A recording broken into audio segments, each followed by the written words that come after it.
This Week in Startups is brought to you by Tracker. Life is too short to spend looking for your wallet and keys. Save that precious time and get Tracker. Go to thetracker.com, enter promo code TWIST to get 20% off any order. And Squarespace. Start building your website today at squarespace.com. Enter offer code TWIST at checkout to get 10% off.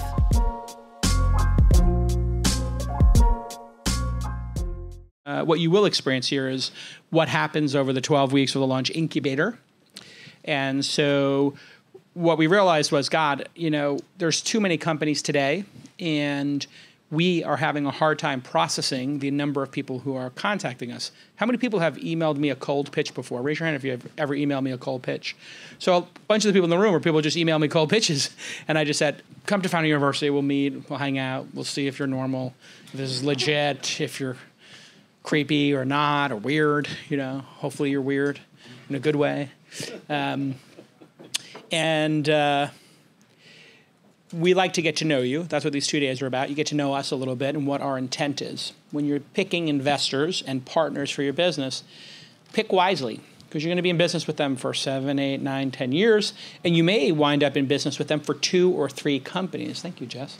And so that's one of our philosophies, is we're trying to invest in the arc of an entrepreneur's career. Say that one more time. We're looking to invest in the arc of an entrepreneur's career.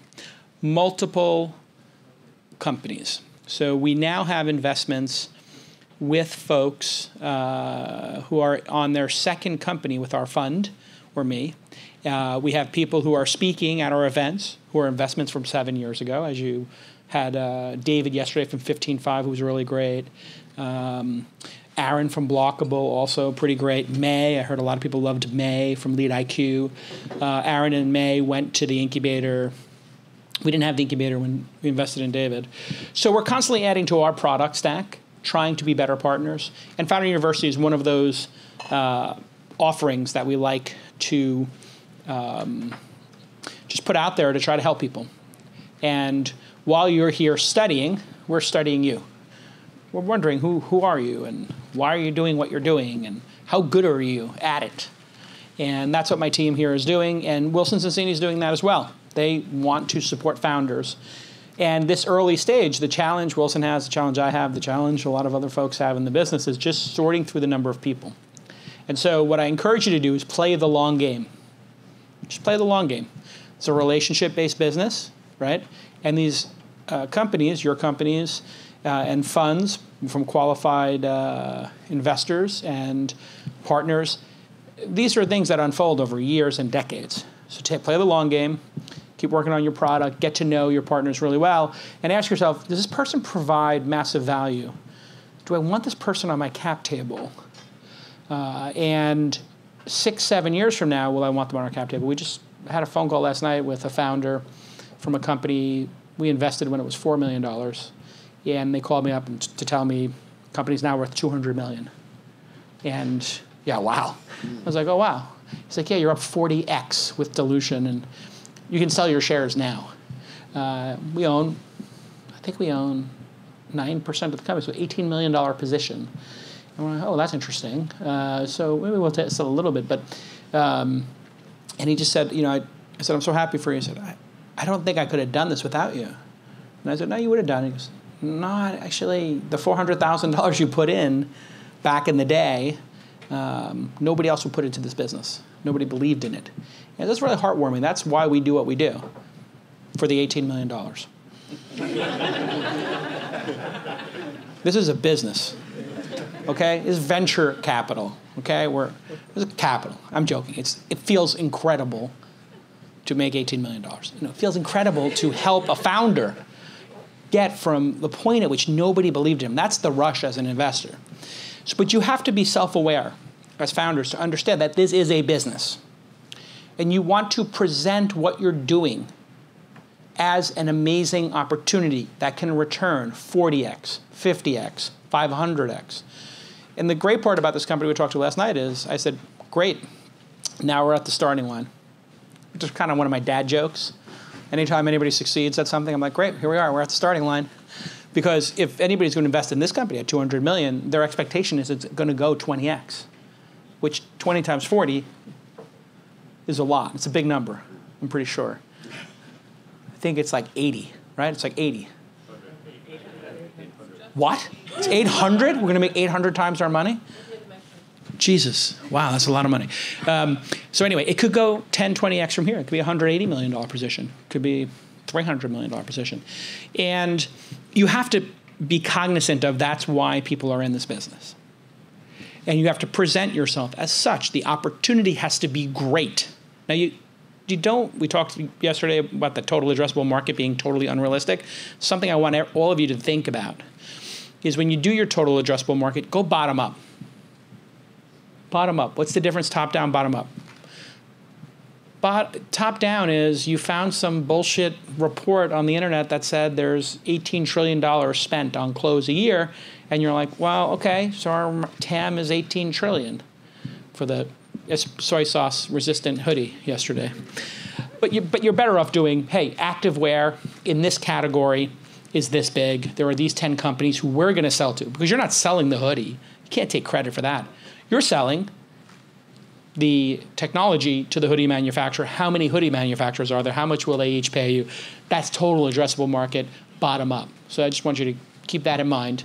And I really want to impress upon you this concept of this is a business. And this is not, if you're doing it and you're here at Founder University, if you're here in Silicon Valley, these are being built to become multi-billion-dollar businesses. But you will hear the opposite from people. And I want to just push you into the deep end of the pool. Do not believe them.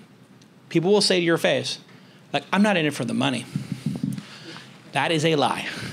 You would not start a venture capital fund or a fund of any type that pays you back based on the increase in the value of the fund, a percentage, if you were not interested in money. You would just run a nonprofit. And there are nonprofit organizations like Kauffman Fellows or whatever that, or other entrepreneurial groups, but they're not running nonprofits. So be aware of that. Okay, who's first, Jackie? Nate, come on up. Jackie's going to put 2 minutes on the clock.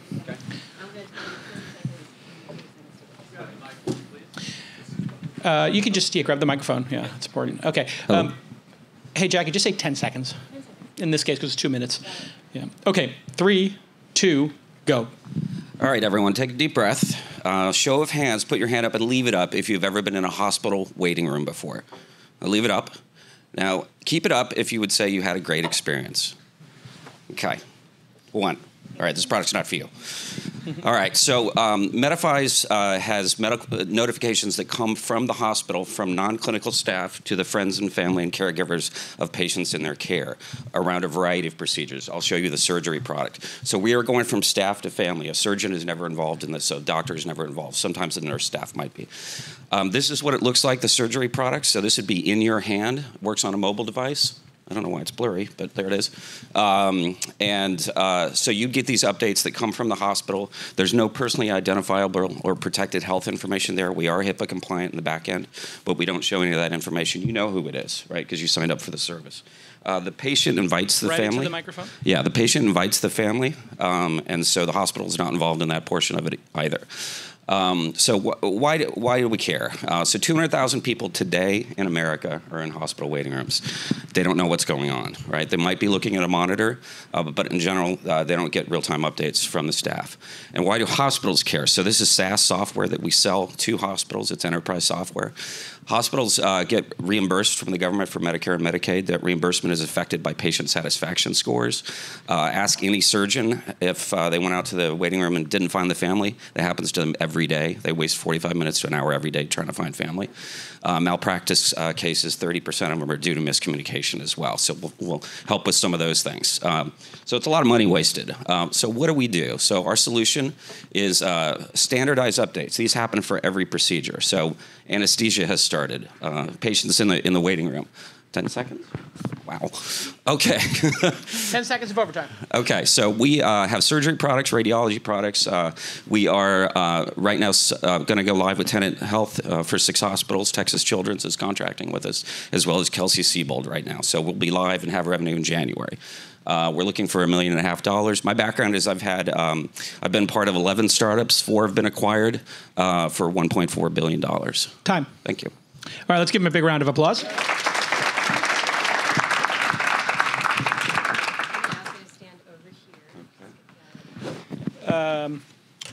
Tell me your name one more time. It's Nate. Nagel. Okay, welcome. Where are you from?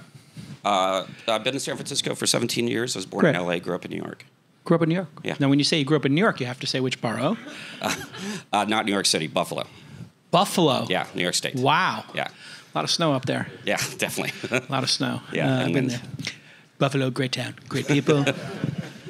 Also in Albany. Great people in Albany. All right. The interactive part of his presentation was strong, right? He got everybody's attention. This is a classic sales device. How many people love technology? Raise your hand if you love technology. Go ahead, do it. Okay, keep your hand up if you have a smartphone. Exactly. Keep your hand up if your battery has run out. Keep your hand up if your battery's never run out. Amazing, right? I make battery packs. I'm Jason Calacanis, and you can buy battery packs from me.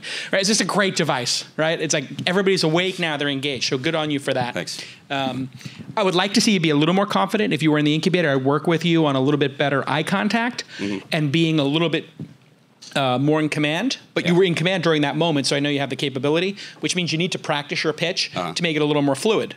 2-minute pitch, you probably haven't done this too often. Yeah, not a 2-minute. Yeah. No.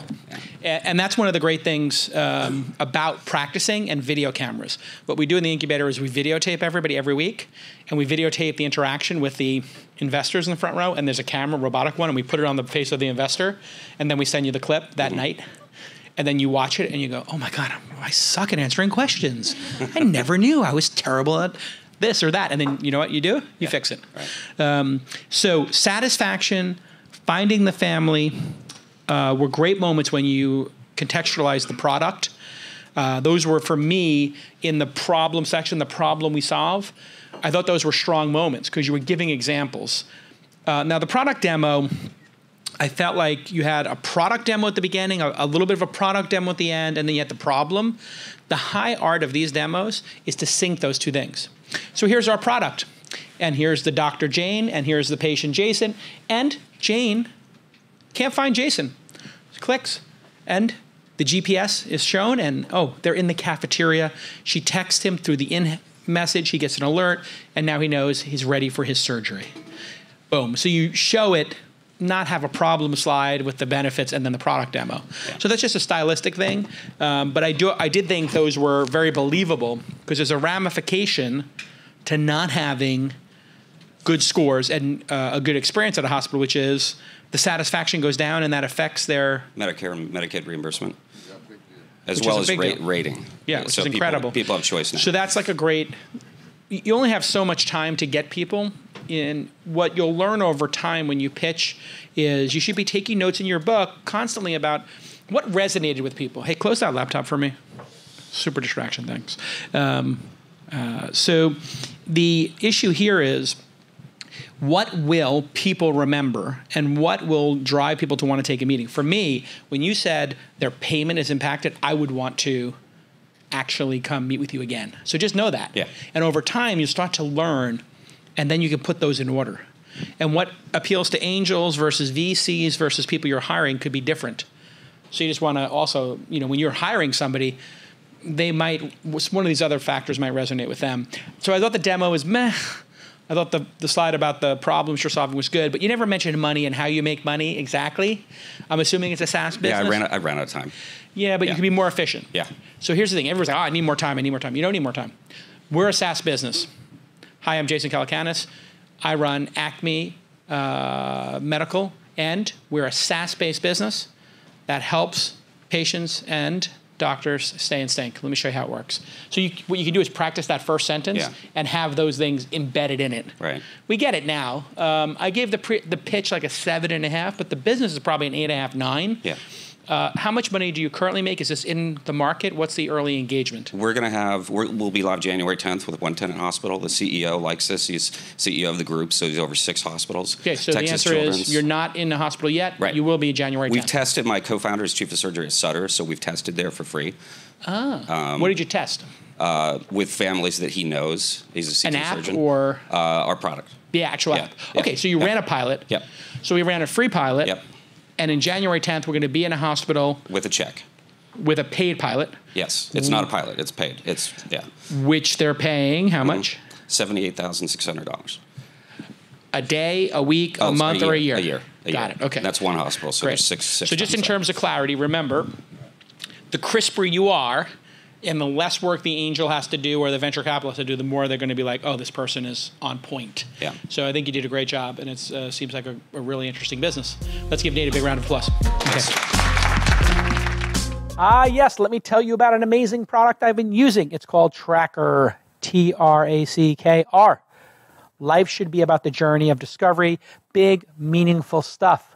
Your startup, your mission, your team, not trying to find your keys or your phone or your wallet or your backpack. It's time for Tracker. You'll never need to worry about losing anything.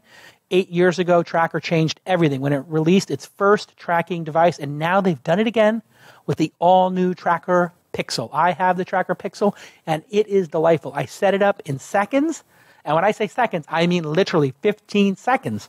It was set up, and it works amazingly. You use your smartphone and this little 90 decibel alert that will help you find your keys. I put it on every Tesla key because a member of my family, I don't want to say which one, my wife, keeps losing the Tesla keys. These keys cost like $200, and the Mercedes keys cost like $400.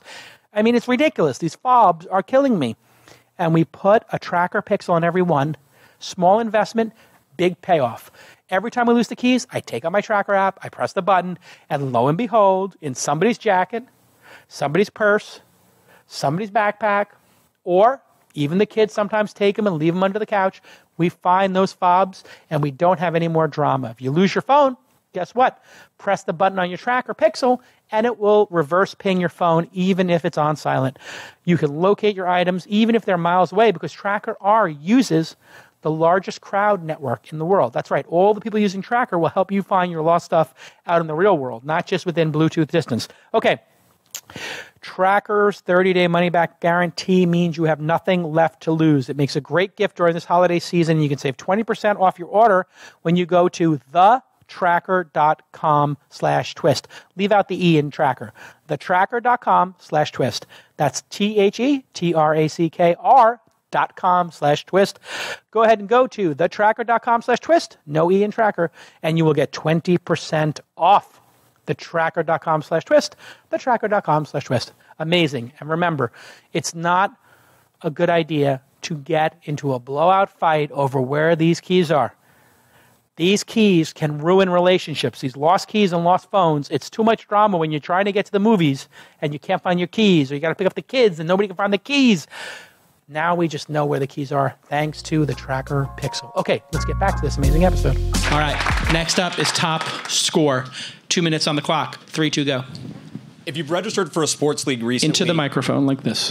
If you've registered for a sports league recently... Like this? You'll know that even today, that often means juggling paper forms, paper checks, and frustrating outdated websites. TopScore aims to change all of that by providing software as a service to sports leagues that allows them to automate nearly all aspects of the process.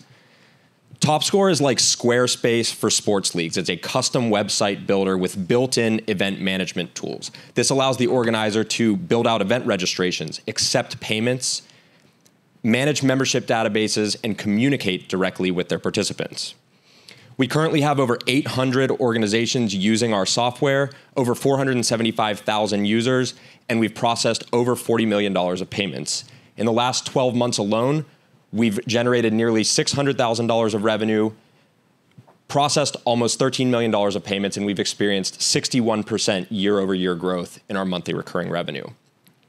The total market for us of sports registrations is $20 billion, and we plan to take advantage of that with our team of athletes and organizers led by Christian Yenevine. Christian is the former head of engineering at French unicorn BlaBlaCar, where he grew their engineering team from 5 people up to 100 people. He's backed up by Vivek and I, who are both veterans of the banking industry. We make money by charging a percentage on every payment that comes through our system. And we plan to continue to grow by growing into new markets and enhancing our product for new revenue opportunities. So Jason, we're right in your Goldilocks zone. We've got product market fit. We're high growth. We've got a great team, and we'd love for you to come on board. Okay. Let's give him a big round of applause. So this is probably the best presentation we've had. I'd say it's a 9. And the reason I would say that is you had a very specific goal in mind. You knew your audience, your buyer. This is a high-level pitch in that way. His goal was to get me to take a meeting, and he succeeded. I'll definitely take a meeting. So we'll see you at the office. Because at the end, he said, yeah, listen, we check your boxes. And this is a really astute founder we have here. What's your name again? David. Really astute founder, because he said, what would Jason want to see in the presentation? What makes Jason tick?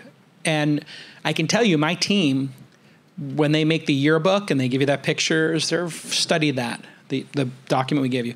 They've read your businesses. They know. They may ask you, hey, what are you working on? They know already. We know what you're working on. We talk about it. We talk about who's been accepted, right? And so you need to do that for VCs. And when you're thinking about putting a VC or an angel on your team, you don't want to ask them for references. You just want to call 3 people they've invested in and say, hey, thinking about having Jason as an investor, how is he? Thinking about having Cyan as an investor, how is she? It was so easy to understand what you do. And I'm very cynical about this space because I see this over and over again. This is not a new idea. This has been done how many times? How many competitors did you find in the last 20 years who've tried to do a website for team sports? Quite a few, yeah. Quite a few, being hundreds. Yes.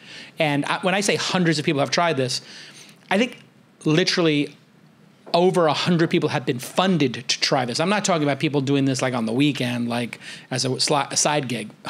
Over 100 people have been funded over the last 2 decades to try this. And we immediately understood what it was, and your credibility went through the roof when you said we have $600,000 in revenue and $13 million in payments. And I just did some back of the envelope math. You charge something like 5%. Yeah, when you calculate all of the fees that we charge around there, yep. Now, that includes the 3% that goes to the Visa and MasterCard. Yeah, our standard rate would be 3% for our service fee and then about 3% for the credit card fees. Got it. And you're charging them 5%. Yeah, I mean, blended. On average, we're giving some discounts here and there. Okay, so, and here's now where the detective work begins on my part, as you can see. Because he got me, I'm on the hook, I'm interested, there's a big number, 12 million, there's a little number, 600K. And then I go, oh, great founder, great team, great engagement in the product, obviously shitty business model. This business model sucks. Taking a percentage of the transactions is terrible. Do you know that?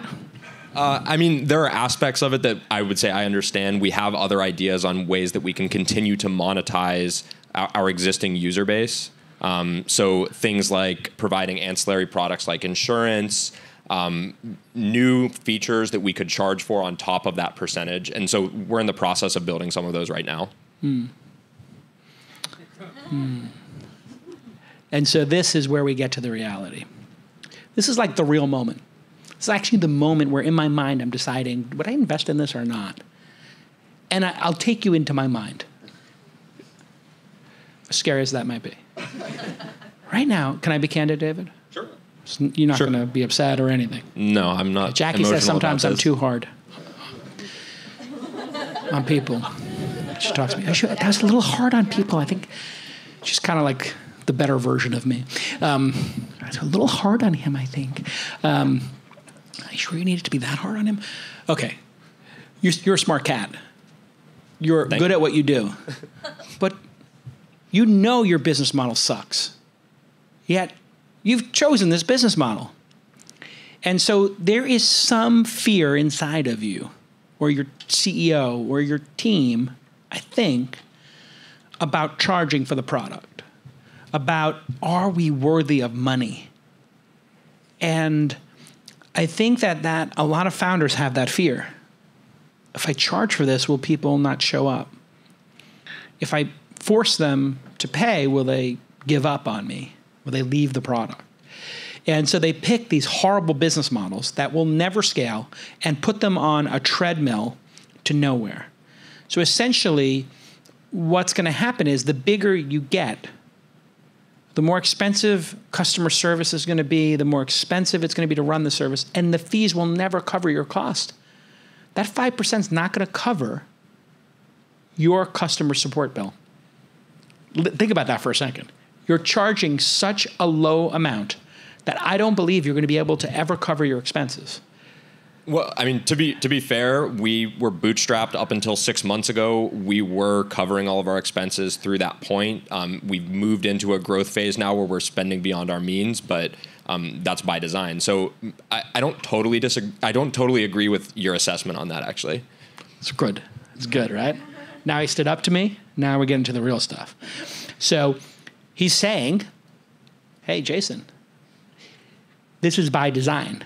We are in build mode. We're not going to charge what we could charge now. We want to take market share. And there's plenty of opportunity for us to make money later. It's a reasonable answer, actually. There are many people who will, and he also knows, he probably read the book, that I love bootstrap founders. You haven't read the book? I haven't read the book, but I've listened to your podcast. Okay, enough. So you know. But read the book next time, then you really got this slam dunk. If you really want to like know how to do it right, like if you're really going to pander, like you'd be like, and I read the book in chapter 17, really spoke to me. Like you drop something like that, now you're just like instant meeting. But I wrote in my review on Amazon of Angel the following. That's like another great way. So here's the thing. So now I'm kind of like halfway to having that issue resolved, which is, okay, by design, not charging what they could to grow, scrappy. So like you've got all the check boxes. And so then now I'm left with, okay, when are they going to really be charging for their product? And I'll give you an example of this.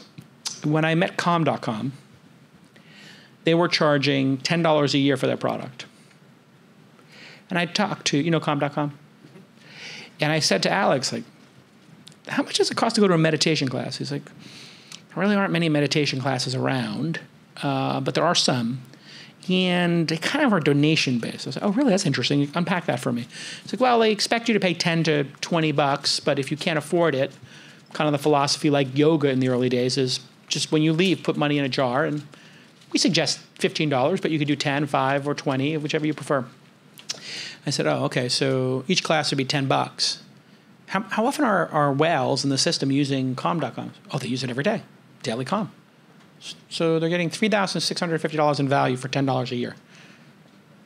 He's like, we should probably charge $10 a month. I was like, okay. Their growth went up. Perceived value. If something's too cheap, it's too good to be true, people are cynical, they don't want it. Netflix raised their prices. $7 a month, $8 a month, $9 a month, $10 a month, $11 a month. They grew. By a show of hands, how many people have a Netflix account? Okay. Keep your hand up if you canceled your Netflix account because it went up $1. The guy on the computer literally canceled his account because it went up $1. Seriously? I'm getting worried about you, brother. Wait a second. Orange is the new black. None of this stuff speaks to you, huh? Just the dollar put you over the edge. All right. But here's the thing. It didn't put anybody else over the edge. So losing his $8, the other 50 people in the room who paid $2 more, that's $100. They lost 8, net 92. Right? And that's called pricing power. And what I wonder here is, what's the pricing power? If it became $10, would you lose? What percentage would you lose? And so that's what we'll talk about when we meet. But yum, yum. This is a great business. Congratulations, David. And you know what? You stood up to me, and you're confident in the business, and we had a real candid discussion. Feels like we bonded, doesn't it? I feel like we bonded, for sure. All right. Ready for more. Okay. I'll see you next week at the office. All right. Thanks, Jason. Give him a big round of applause. Not too rough, Jackie, right? It was just enough? Okay. All right. Tell us your name. Kristen Wiley. Kristen. Okay, here we go. 3, 2, go. Hi, I'm Kristen Wiley, founder of Statosphere, and we help brands scale their influencer marketing efforts. Now, over the past 5 years, I worked at an agency managing the influencer marketing outreach, and I noticed most brands actually think of celebrities like Kim Kardashian when they think of influencer marketing. And unfortunately, or fortunately for her, she makes 6 figures off of one tweet, which isn't very feasible for most brands. And what they don't realize is there's actually this whole other set of influencers, like my friends Grace and Leia, who post awesome content all the time on their Instagram. Instagram, and I actually make real purchasing decisions much more based on their content, not based on the likes of Kim Kardashian. And it's not just me saying that. They actually have 4 times the engagement rate when you compare them to Kim Kardashian. Now, we help brands capitalize and actually scale these influencers because there's so many of them, they're hard to manage. So how it works is influencers apply through our platform. If they're accepted based on our strict criteria, we only accept 10%. We've had over 2,000 apply. Then they get to fill out a profile, and we match them based on their likes and dislikes. If they're a vegan influencer, they only see vegan products. The next step, each month, they get to select which products that they want in their box. So it's like a subscription box for influencers. They pick what they want in exchange for required actions, like posting on Instagram or their blog, whatever the brand wants. They post about the content, and we provide a report to the brands. We sell it a flat rate cost per influencer, and we also sell subscription packages to the brands as well.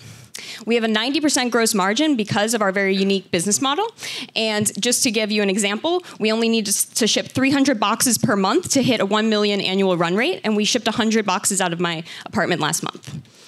We have 18 paying brands in a variety of industries. We're picking the skincare beauty market first, but we received a ton of organic interest from the food space, tech space, and it's even book space. It's kind of been all over the place. Thank you very much for your time, and we are looking to raise $1 million. Okay, let's give her a big round of applause. Statosphere. Right off the bat, great presenter. Were you in the debate club or? No. Did you do any summer stock? Nothing? Okay. No. Just really good presenter, right? Like the energy level was high. And so this is something I think investors are looking for that they would never say. But we're looking for people who are high energy and passionate about what they're doing. I call this founder product fit. If I woke up and somebody told me, Jason, you have to go work and be the CEO of Statosphere and you have to go talk to influencers and go on Instagram and do this every day for the rest of your life, I'd be like, no, I don't. I don't want to deal with like Instagram celebrities all day. But you do. Yeah. And it's clear you love it. I do love it, yeah. And that's something that's important in presentations. And we're looking for it because one of the reasons why startups fail is, and the main reason is the founder gives up. And if you get the sense that the founder's not going to give up, like whether this makes $10,000 in profit next month or you lose $2,000, I don't think you're going to quit. No. Right. And so that's one of the things I'm always looking for in founders. And it's very hard, and I don't want to give away my secrets here of how to determine if I'm being snowed, because then you could reverse it, engineer it. But essentially, I'm looking to figure out if this person is going to give up. Because I have to tell you, my life, the life of an angel investor, of a seed investor is, yeah, you know, it's not working out, and so I think we're gonna shut the company down. I'm like, okay, when? 6 weeks ago? I'm like, but you just said you're thinking of shutting it down. Yeah, in truth, I've been thinking of shutting it down 12 weeks ago, and then we made the decision, so we're just letting you know. And like, this is infuriating to be like, wait, where'd the money go? Oh, we invested it. Okay, great, but why are we giving up? Like, should we try to sell it to somebody? Should we, maybe the second employee in the company, if you don't want to do it, would want to take it, and we'll give them your equity, and you can keep 10% of your equity or 20% of your equity. We'll let the number 2 person who works for you run it, and they can be the CEO. And so, but then you said 90% margin, which I was like, wait a second, how does that work on influencers? Because I have an investment in Captivate. It's very, we have a very unique model. And then you revealed it, which was, we're sending a box to these influencers. We're not paying them $100,000. They're just doing it for the free stuff. We work with the micro space, Right. And so these brands, they're looking to get something going, but they can't afford a big celebrity because there's some new CPG. And overnight, we can get 100 influencers posting in 30 days. So it makes them feel good, and it starts their social media campaign, and they're looking for singles and doubles. They're not looking for the people who are your customers who have this new regional lollipop, or I met somebody who has got a Jell-O company. But we even have some really big customers that switched. So some international, and we work with UK brands looking to launch in the US as well. So good founder, right? Like, so she's like, even in, so this is great. It's like, not only is she listening to my question and my thought process, she's jumping to the next phase, right? This is when you know you got a great founder on your hands, because you're really thinking about my thought process. And you're like, and Jason, by the way, not only do we get those regional brands, we also get the people who are coming from another country who want to launch here. and they're kind of dipping their toes. And we're getting the bigger ones because they want the authentic thing. So like, and PR agencies. That's one of our biggest clients. They resell our services. Okay, and now she got another customer. So like, you're just like, wow. So you got the meeting. Congratulations. No problem. Where are you based? Orlando, Florida. Okay, now that's a problem. Businesses in Florida, we all know, are scams. Everybody knows this. I get pitched on businesses all the time in Florida. They're all scams. You need to get out of Florida. You need to get a P.O. box in Palo Alto. We've done pretty well. Get the hell out of Orlando. Okay, this is life advice, and it's founder advice. No, I'm being dead serious here. If you're in Florida, you get put into the bucket of scam businesses in Florida. Now, why are there scam businesses in Florida? Because of the domicile law. Does anybody know about this? Some people do. If you're a criminal, you buy a giant and you're afraid that your money is going to be taken. You buy a $100 million house in West Palm Beach. That's where Trump's from. Anyway, put that aside for a second. If it's your house, they can't, if you get sued and you lose all your money, they can't take the house from you. It's like, do you know about this? Or no? I vaguely know about this. So one of the reasons why people always say this rule is because if you're a scam artist and you're afraid that people are going to sue you and try to get the money back, like all the ICO people are moving to Florida now. I'm not even kidding. They're moving to Miami. See, so Orlando's not Miami. Miami's a different animal. Well, yeah, it's a whole different thing. But anyway, there's one pro tip for you. Where you're from in the startup ecosystem matters. Mm-hmm. You here or LA or New York, it's going to be 100 times easier for you to raise capital and grow this business in one of those three cities. So what I would say to you is, and I said this to Density when I met them, and they were from Albany, New York, or somewhere in upstate New York, Buffalo, Albany, whatever. I said, listen, do you want to be the number one player at the YMCA, or do you want to be the number 200 player in the NBA? Yeah. And that's what you need to think about. Right now, I would say dare to be great. Mm-hmm. Be the 200th player in the NBA and work your way up like Draymond Green did, right? Yeah. And Draymond, we were at dinner one night. Let's drop that name. Anyway, and somebody said, Draymond, who got picked ahead of you in the draft? And he listed in order the player. I'm not kidding you. He just looked the person up. He said, this person, this person, this person, this person, this person. Then at 12 was this person, this person, this person, this person, and this person. And my ratio, whatever, my plus minus is number one of that group, or number two of that group. And he takes a point of pride in that. And the lesson there is, once you're in the big leagues, even if you're kind of small in the big leagues, you're in the big leagues and great things can happen to a hustler like you. You got that hustler mentality. Like, yeah, not only that, but we got the PR people. Not only that, we got the international people. Not only that, we got these people. So in Florida, it's just never going to be a $100 million business. It won't be. Do you know this? So, no, that's fair advice. I get. Do you know this? I get feedback a lot, but do you know this? They're trying. Do you know this? Yes. I mean, I'm glad hearing it from you. So you know it. I mean, I think I know deep down that it could be a lot bigger, but I do also think we can stretch our dollars so much farther. Okay, like good if you point. if we get $1 million, it's like getting $2 million here, No, it's about $5 million. There you go. I mean, it's ridiculous when you actually look at that perspective. Right. And we have the cheapest airport to fly out of in the country. So here's the pro tip. Yeah. Here's the pro tip. Make this your headquarters, make that your back office, make that your sales office. So as you grow, get into Silicon Valley or New York and have that as your back office. So you can hire an ad PR person in Orlando for $35,000 a year. And when you put an ad up for $35,000 or $40,000 a year, you have how many people apply? Oh, yeah, tons. 400? Yeah. And if you were to put an ad up here, I'm not kidding. If you put a $35,000 ad up in San Francisco, you would get 100 emails that say, fuck you. Do you know the cost of living here? Are you out of your mind? Like literally, I've had this experience where when I first moved up here, we put some job descriptions up and we put the same job description up. It wasn't intentional. We just put the same job description up from LA where a video editor job at, I think it was $40K or $37K.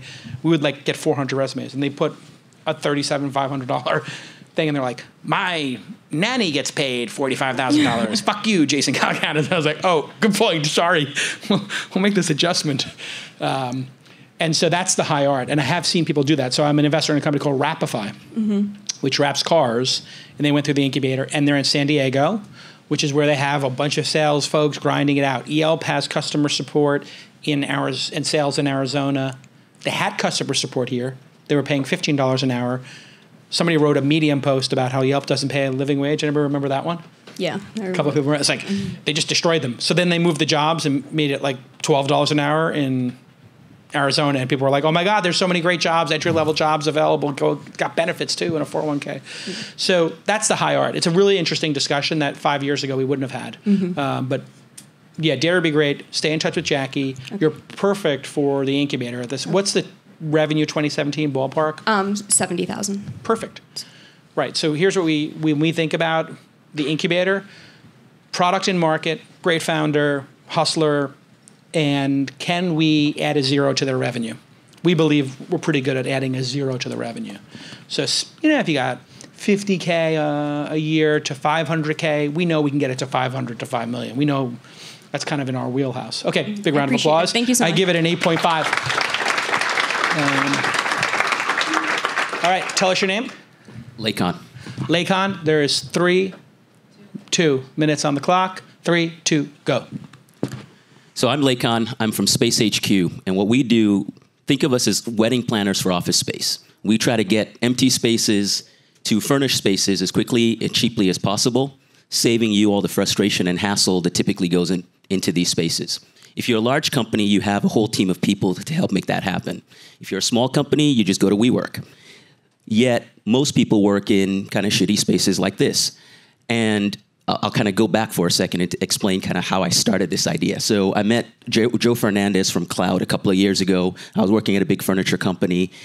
And Caitlin, the lady you see over there, she's now CEO. She's now head of HR at I'm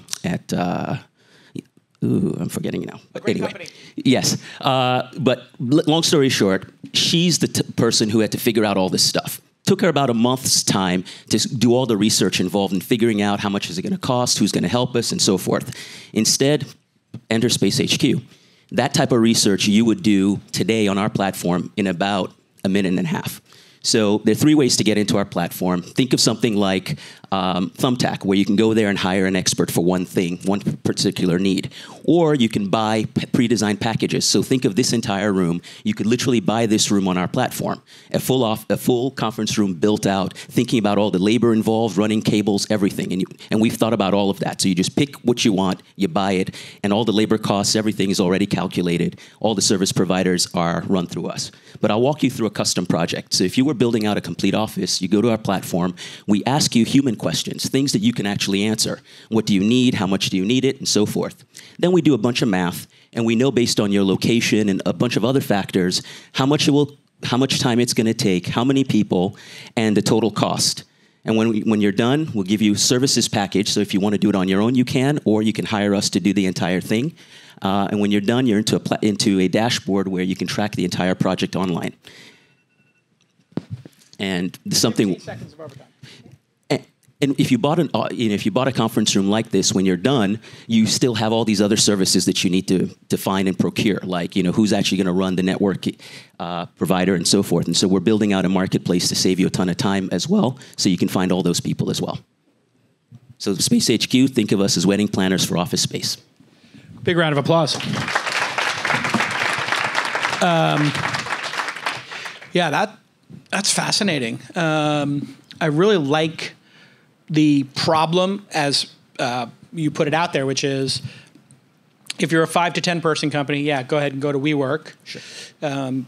We did that for a while. And then at some point we realized I guess we're overpaying. Yes.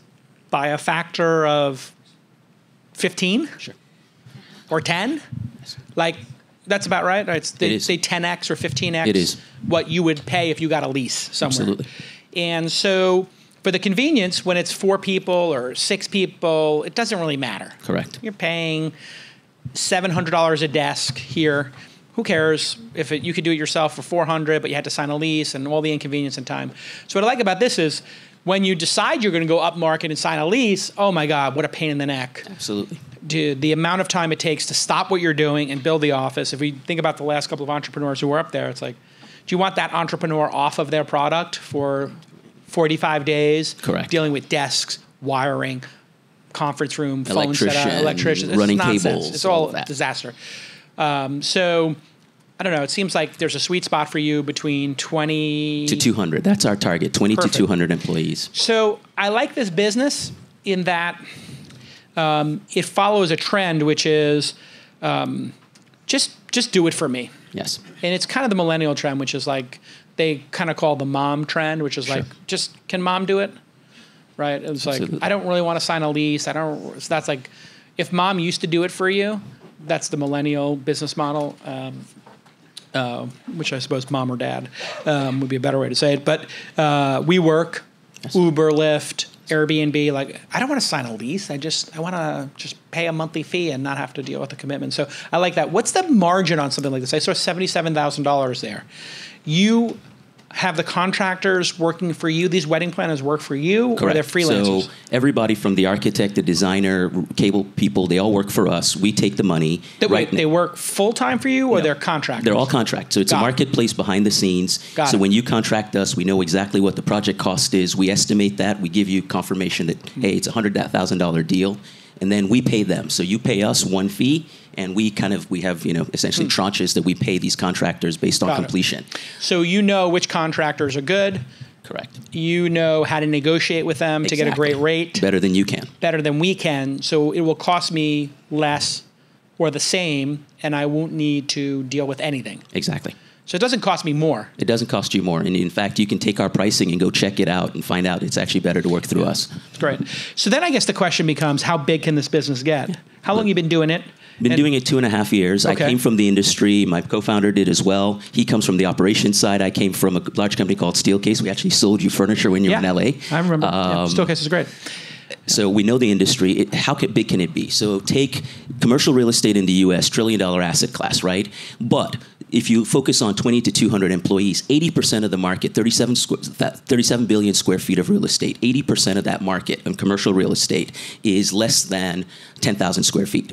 Now look at the growth of jobs are all in smaller size companies. The perfect sweet spot to target 20 to 200 employees in size. And when you think about moving out of WeWork into these spaces, that's where the big hassle is, right? Most cities are growing, so people are moving into cities. So so lots of reuse Okay, I of get space. it. So this is the question I'm going to have about this business is, can it return 100x? Yes. And, well, you say yes. Everybody says yes. But can it realistically, right? Yeah. And so the exercise I would do with you is, okay, what's the value you put on your company? Sure. And founders are like, my company's worth $10 million. And that's kind of like the standard answer. Like, how'd you get to that number? Oh, well, that's what the person who was in my incubator, that was the highest valuation last class. So I want to match that or I want it to be $10 million, $100,000 valuation so I can beat it and have the record. Great, competitive, I get it. But what you have to realize is 100 times that is $1 billion, and 100 times $4 million is $400 million. It's a big difference in terms of companies. And so if you're going to raise from investors like myself who want to see 100x, that's going to be a different profile than people who maybe just like you, like the space, and they'd be happy with a 5x, right? Sure. So that's what you're going to have to figure out and do a bottom up. Like, So I'll give you some math, right? you will later, not now. But I like it. And I also think there's some kind of a wedge strategy here, which I think what WeWork figured out was they probably were thinking like you of all these office hacks, and you're thinking of the hacks as well. There might be even more hacks here. Like they, from what I understand, make their own desks, or they contract some of their own equipment, and so that's where this gets super interesting. Is I wonder this sort of office in a box if there was an even bigger model of going to people who own real estate and saying, "Let us box this out, and we'll split the upside with you, and we'll make your space into WeWork, so you can compete with WeWork." Absolutely. And it's that's WeWork where for any office. Right, but I'm thinking instead of the customer being the customer being the real estate person who is getting their bell rung by WeWork and saying, "How do I WeWork?" Absolutely. And you say, "We're WeWork in a box." Absolutely. All right, we'll talk more. Let's give him a big round of applause. I give it a 7.5. Hey, everybody, let me take a minute to thank Squarespace. Squarespace is how we build all of our beautiful websites. Yes, the Launch Festival and the Launch Festival Sydney, all these great websites that we build out, we use Squarespace because they have beautiful templates and it's easy to use. We can customize the website and it's responsive on iPhones, Android phones, tablets, web browsers of all sizes. And this is one of the key things you want in a content management system. Something like Squarespace makes beautiful, beautiful websites in seconds. And I am not kidding. You just pick a template and you can turn your cool idea into a beautiful website to showcase your work. You can blog, you can showcase content, photos, you can even sell products now because they have all kinds of e-commerce hooks into it that they've built out, and it's just included in the product. And this is one of the great things about the SaaS business model. That's what software as a service. Essentially, you pay a fee, and the company keeps making the software better and better and better and better and better, and you get all of those improvements as part of your Squarespace package. You can customize everything. You can buy domains. They have 200 plus extensions. They give you analytics. They've got built-in search engine optimization, and it's free and secure hosting. It's very secure, and that's critical when you're picking somebody to host with. They've got tons of resources over there at Squarespace. So go ahead and check out squarespace.com for a free trial. And when you're ready to launch, use the offer code TWIST and you'll save 10% off your first purchase of a website or a domain. Make it yourself. Yes, you can easily create a website by yourself. You don't need a developer or a designer anymore. Nope. No product manager. This has all been made, click, click, click, easy peasy, lemon squeezy. Get in there and easily make it yourself. And you can make it stand out with these beautiful, gorgeous templates. And that's one of the things. Every time you log in, you're going to see all these beautiful templates. And then you log in a couple of months later, and there's more beautiful templates. They're constantly evolving and enriching the Squarespace platform. That's one of the great things about being involved with Squarespace. And it's just great for us because every time we have a new idea and we go build a new website, we get it up in minutes, and anybody in the organization can edit it, and we're not beholden to some consultant who built the website 5 years ago who nobody can find, and maybe they're in Costa Rica, or they may have gotten a job and we don't know where they are. Make your life easy. Make your life beautiful. Make your vision a reality. Use Squarespace, and make sure when you check out, use that offer code TWIST and get that 10% off your first purchase. Okay, thanks so much, Squarespace. And go ahead, you, the loyal listener, go ahead and say thank you at Squarespace on your Twitter for supporting This Week in Startups. Okay, let's get back to this amazing episode. Okay, lightning round. We're going to do 4 or 5 pitches, 2 minutes each, 2 minutes of feedback. Here we go. Shh. Okay, everybody, thank you. Tell me your name. Amy Nelson. Amy Nelson, you have 2 minutes on the clock. 3, 2, go. Good. My name is Amy, and I'm the CEO and founder of The Riveter. We build community workplaces for women and allies.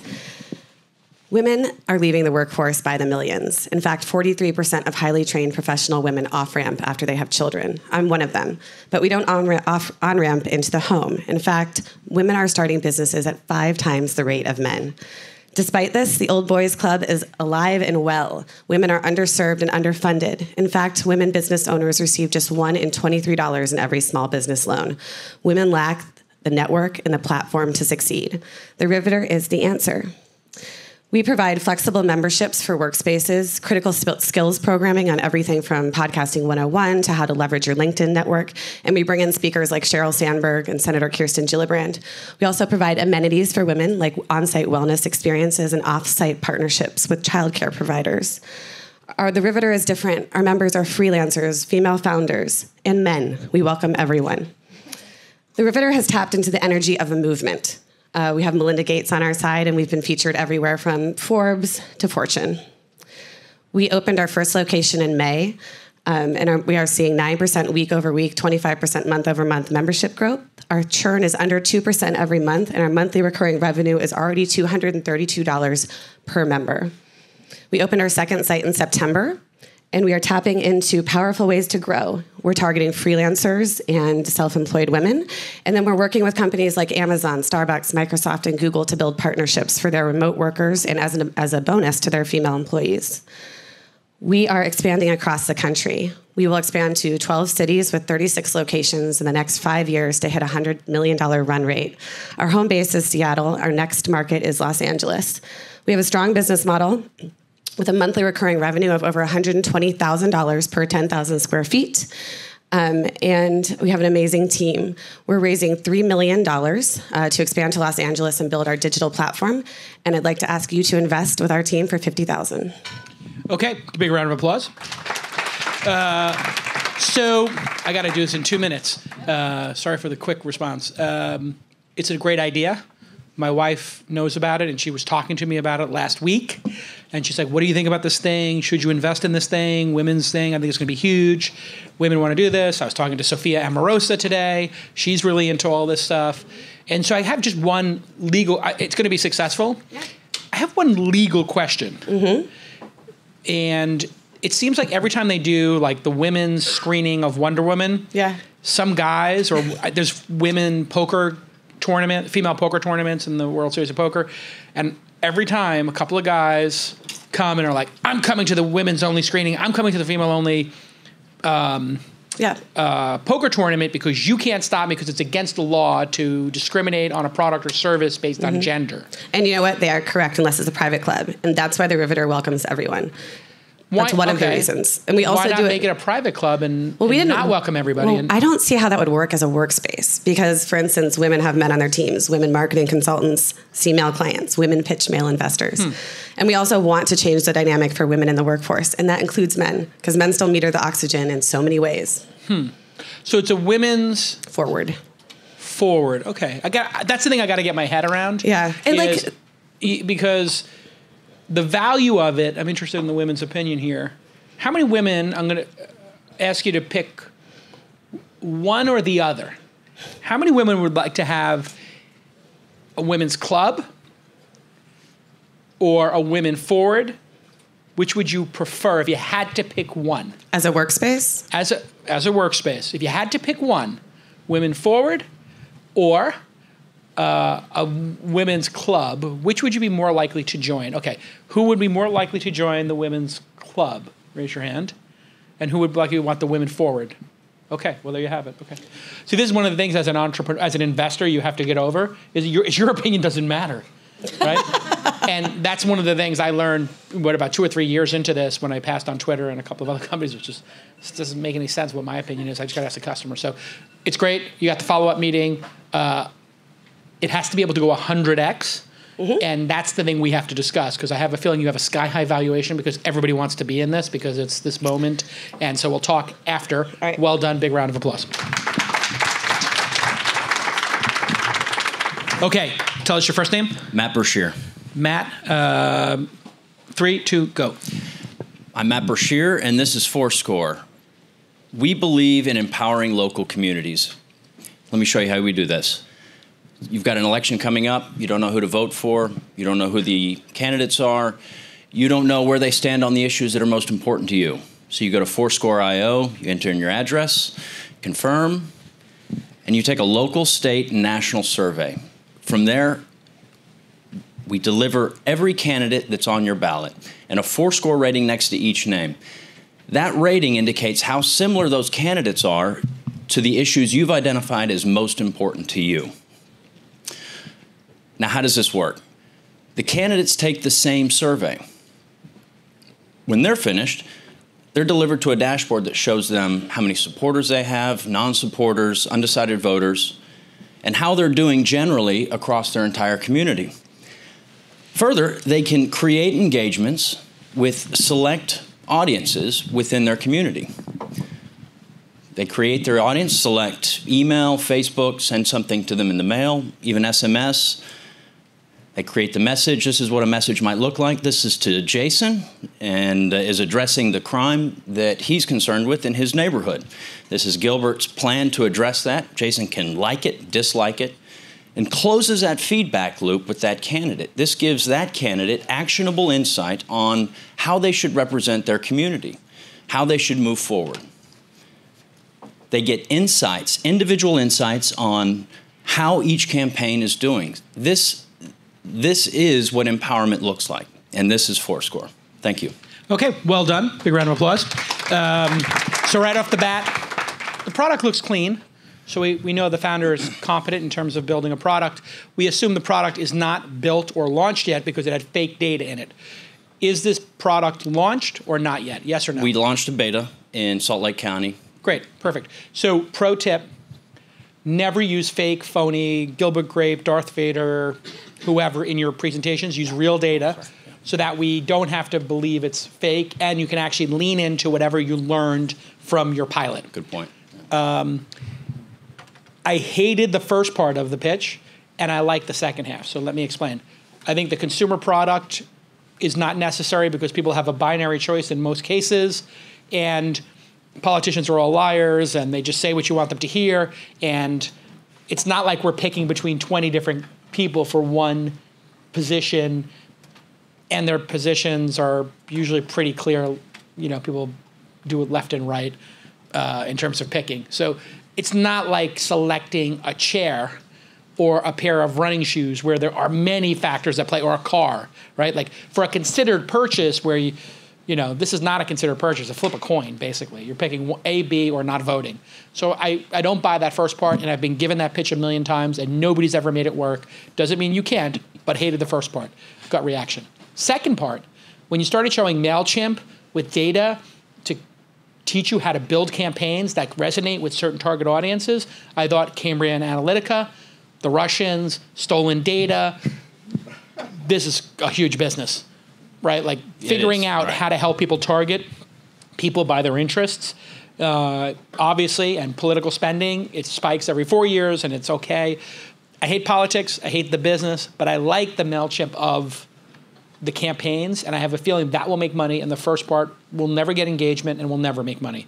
So if my advice to you was, instead of trying to build a consumer app and a B2B app, I would just lean into the B2B app. Make sense? Yeah, it does. Let's give him a big round of applause. Thank you. All right, next up, the man who canceled Netflix for $1 extra. That's right. It's incredible. Yeah, you'll love this. Here we go. 3, tell us your name. Andrew. Andrew, 3, 2, go. My name is Andrew Schultz, and I'm co-founder and CTO of NoiseAware. We are a noise monitoring service for enterprise Airbnb hosts to know when their guests are being rowdy. That means we are the party police. We are party pooping in 36 states and 8 countries. It's a lot of fun.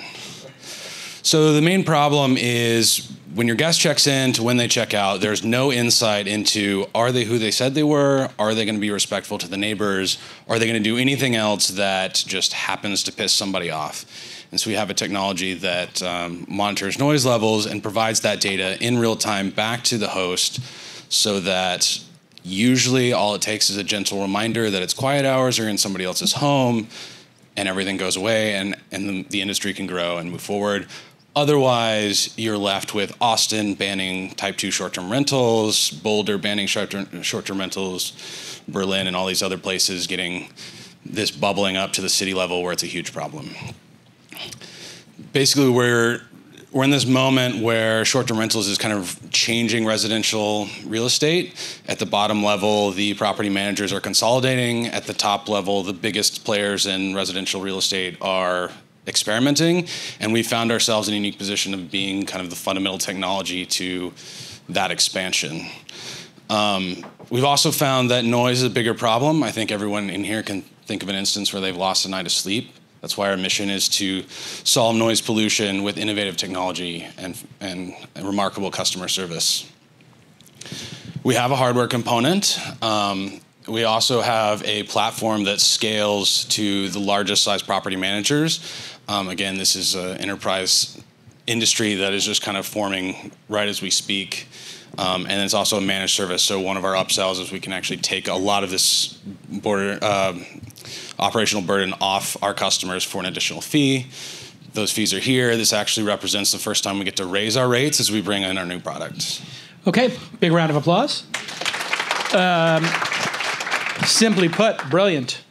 Just brilliant, right? Because you've identified a major throttle on a huge growing industry. We talked before, or I think it was yesterday, about the people who enable entrepreneurs. Entrepreneurs give major feedback. They make money, so they love to spend money to make more money. And so here, if you are an Airbnb host, you are looking for things to buy because you made $2,000 renting last month. You bought 2 more properties. Now you're up to $7,000 a month you're making. And these Airbnb hosts are going, how can I make more money? What can I spend to make more money? Is there an email software I can do? Is there marketing I can do on Facebook? Is there a Squarespace of Airbnb hosts? How do I get more people? I want to fill up these last 10 nights. And they also want to deal with the fact that their neighbors are complaining, and they can say to their neighbor, listen, we put this in, we set the decibel level at X, and then, of course, the customers they don't want a camera in the space, and if you did, you get in big trouble. And there was just a story in the New York Times today, I believe, I saw it trending, it's on Drudge Report, about Airbnb hosts. It was in the New York Post, of Airbnb hosts are creeps and are putting cameras in their rooms. But I suspect that a lot of times they're putting cameras in not to just watch people and their things. They're very concerned about damage and stuff like that. So they might put cameras outside their space just to know that people aren't bringing 100 people into space. So I have an investment in a company called Density, which you may have heard of. That was a company from Albany that I said, hey, want to be in the NBA?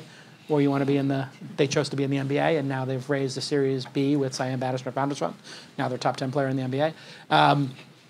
They had the same issue. They track people in rooms. How many people are in this room? But if you put a camera up here, people are like, kind of creepy.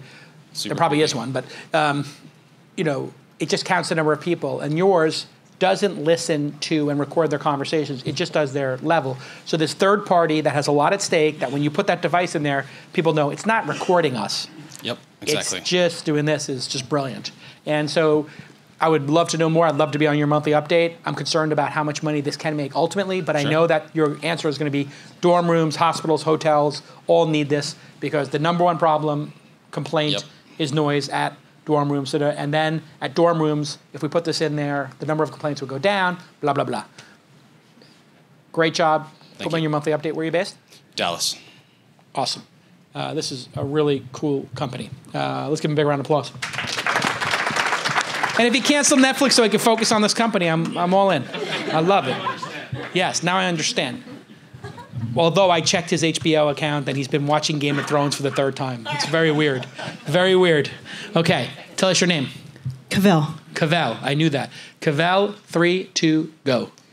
Hi, this is one of our customers, very typical dual income homeowners. They're very busy, have a lot on their plate, so they rely on us very heavily to help them with all of their home maintenance, repair, and renovation needs. We do that. You go to our website to order a service. Let us know exactly what you need, any kind of contractor you can imagine. We're going to imagine right now it's a handyman. You put in all of your information to get yours all set up, and you let us know your preferred dates and times of service, and then agree to our terms. Once you do that, we'll set it all up and we'll send somebody to your home and we'll let you know who's coming, what time, what date, and why. Then the morning of, you will get a reminder because our customers are so busy. They actually really like this. They can never remember anything with kids on the plate. Then you will get another email after the service is performed just to make sure everything went nice and hunky-dory before we bill you. We've been getting a lot of 10s.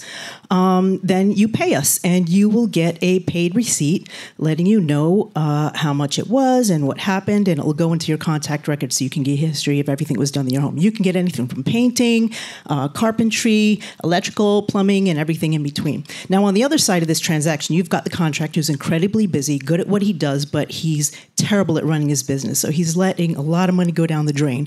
And we're saying to him, forget all that. Let us help you increase your capacity by handling your front and back office operations so that you can put a little bit more money in your back pocket. So we tested this in 2 zip codes, and so far so good. People are buying. We have processed over 2,500 orders. We have a 99% customer satisfaction rate and have grossed $1.2 million with a helping our customers. So imagine what we could do in 200 zip codes with families very similar to the ones that I showed you previously. I'm Cavell, CEO and co-founder of Homeowners Hub. Okay, well done. Big round of applause. Thank you. Obviously, working backwards, $1.2 million. Can't fake that.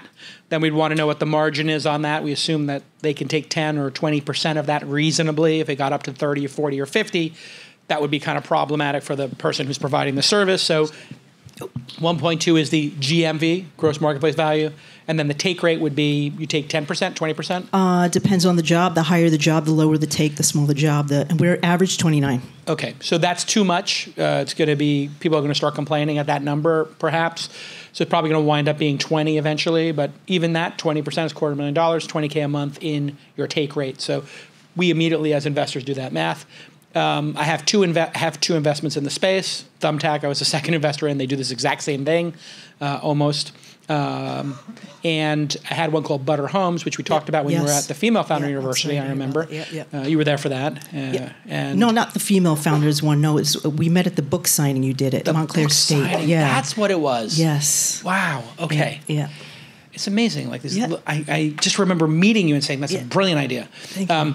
And what Butter did, Butter Homes, they wound up shutting down, but there was something that worked there, which is affluent people have a home manager. So when you get to 3 homes, you hire a home manager, and you literally pay somebody 50, 60, 70K a year. I understand. I don't have this firsthand experience. And they manage your homes, and they go over. I literally don't have it, but I have a bunch of friends who have this.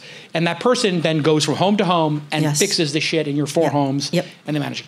Now, if somebody could bring that down market to middle-class people who have 2 homes, or upper middle-class people with 2 homes, a vacation home or whatever, a pied-à-terre, and there's a big market there. And then even if you can bring it to somebody who's 2 income and just owns their home.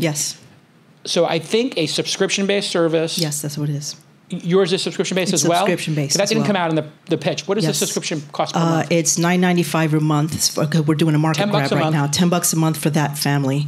And we are taking your advice and exploring the $1 to $5 million for $100 a month. We got one person to say yes at $11.70 a year. Perfect. So that's really where the sweet spot's going to be. I think you have a hard time making money in that $10 a month space. So I like what you're doing. I want to be on your monthly update. And keep talking. I think it's something that would be perfect for our incubator, which starts in February. So stay in touch with Jackie, who I think you know. Thank you for coming to the Montclair State book reading. I think that was a great one. It was. It was a great one. I think everybody really loved it. It was awesome. There's a lot of good people there on both sides. A lot of great people. And up the design. So if you have a little money to invest, your design looks a little like 2,000. It's a little bit of a tell. That's me. I did it myself. Which is fine when you're in the bootstrapping phase. But when you break $1 million in GMV, you got to be self-aware enough to say, okay, I'm going to be in the big leagues now. I need to go on Dribbble or Behance and bite the bullet. Dribbble, and Behance. Those are like the marketplaces of designers. You can literally hire somebody from Eastern Europe for $40 or $60 or $80 an hour to do 30 hours for you, and for a couple $1,000, redo all the design and make it look like some of the other projects you saw here, which look crisp. Yeah, they did. It's just people judge a book by their cover sometimes, and the design here, people are design snobs in Silicon Valley. So just be self-aware of that. Amazing job. Real numbers, real business. Let's stay in touch with Jackie. Big round of applause for Cavell. Thank you. Thank you very much. Thank you for reading the book. All right, tell us your name. My name's Thomas. You ready, Thomas? Ready to go. 3, 2, go. Hello, my name's Thomas. I'm the COO of Noble Technologies, and we've built the world's most advanced interactive mirror. And we believe that the iMirror is the future of retail innovation. So since we launched commercially in 2015, we've deployed mirrors around the world, from New York to Seoul, South Korea, to London, to most recently in Zurich with Tommy Hilfiger. We've done this by tapping into a $22 trillion market, which is a BS number, as you know. But the important about this size is that this market is in a lot of trouble. They have a really big problem, and that problem is that they don't know what the future of shopping looks like. And they're struggling to compete with Amazon, who believes the future of shopping is online. So I want you to think back to the last time you were in a fitting room. You probably brought 2 to 3 products in with you. At least one of them didn't fit, or didn't feel right, or didn't look good on you. So you had to yell for a sales associate who spent 10 minutes to come and tell you that they didn't have it in stock. You went home, tried to find it online, and you ordered something that didn't fit when it arrived. These are massive problems for retailers, and so in comes the iMirror. What the iMirror does is it creates digital experiences in the real world that allows us to do the very best, bring the very best of online and e-commerce into the real world. So we can tell someone in a fitting room exactly how much is in stock. If it is in stock in the store. We can make it very easy for someone to bring it to them. Very good customer experience. If it's not in stock, we can have them ship it directly to their home. We can do product recommendations. Our goal is to increase basket size in fitting rooms by 5%. In addition to what we're doing is we're creating omni-channel shoppers. So shoppers that are using both online and in-store sales channels to increase their spend. We do this with a very a very technology-focused team. We have great clients like Calvin Hilfiger and Lululemon. Okay, well done. Big round of Calvin applause. Hilfiger, Tommy Hilfiger's parent company, who also owns Calvin. All right, well done. So we talked yesterday a little bit about be careful attaching yourself to the sinking ship. So retail, some investors think this is a trend that results in all malls being converted into housing, and Amazon wins the day. So the presentation, I had to fill in the examples, and the best example you had was like, it's not in stock, we're going to send it to you. I didn't feel that was super compelling, but when I saw the Minority Report mirror, I would just immediately thought about augmented reality and an assistant, and I thought, this isn't about making retail 5% better. This is about a completely different experience. So I think one of the things that a clever founder like you should do is when you're thinking about your business, okay, what if I kill my customer? What if I literally use this technology to kill my customers? How would that look? Okay, we're going to make a small pop-up store where you go in and there's a mirror or there's 5 mirror booths or whatever it is, and you can shop from any number of people, or we're going to have our own clothes, and we're going to show you what you look like in them, and it's a person's camera is going to come up, and you're going to do a stylist is going to do a review with you. So I would look at this base technology, and your first application of it seems to have been moderately successful, not breakout successful. So look at what you learned in that moderately successful deployment, because they're all going to be willing to try things because they're desperate. But most of the stuff they do is not going to work, and they're not going to listen to you. That's what you're going to learn from these customers, that you're trying to enable a bunch of retail people who are dipshits, who don't realize their boat's sinking and they're in denial, and they're on 3 years of vesting of their shares in their company, and they're just trying to keep their jobs. Those are the people you're selling it to, people who are just trying to hold on for a couple more years and keep their jobs. Whereas the amount of effort you're going to put into trying to save their jobs, which will probably be futile, is the same exact as you building a business that topples them. Does that make sense to you? Yeah, that makes sense. And I mean, creating new experience from the beginning of shopping to the end of shopping is what's going to be the future, the store of the future. Build that. Yeah. Right now, I think a lot of entrepreneurs come into whatever their problem they're trying to solve, and they set the goalposts, like, I'm going to get permission from retail to try to make their experience 6% better or 15% better. And then your entire life is trying to convince these dipshit retail people who are working in retail for a reason. It's because they can't make it in the other cutting edge industries, and you're coming down and being like, here's how to solve the boat from sinking. And they're like, the boat's not sinking. And you're just like, you're up to your knees in water. They're like, oh, no, we're in the pool. No, you're not in the pool. You're in, it's up to your waist now, right? Like, this is your life. This life sucks. You got to hire a bunch of salespeople to convince all these people that's not working. These kind of businesses are literally I'm going to pick a million metaphors, but like selling parachutes to people in burning buildings, not sure a great business, because the building's going to burn down, and I don't think anything going to be able to figure out the parachute. Just build the new world. Take what you learned and try a test where you just build the future of retail. Because everybody agrees that people still want to go out and do some social shopping. Just build whatever that vision is. Okay, we'll talk more. Thank you. Big round of applause.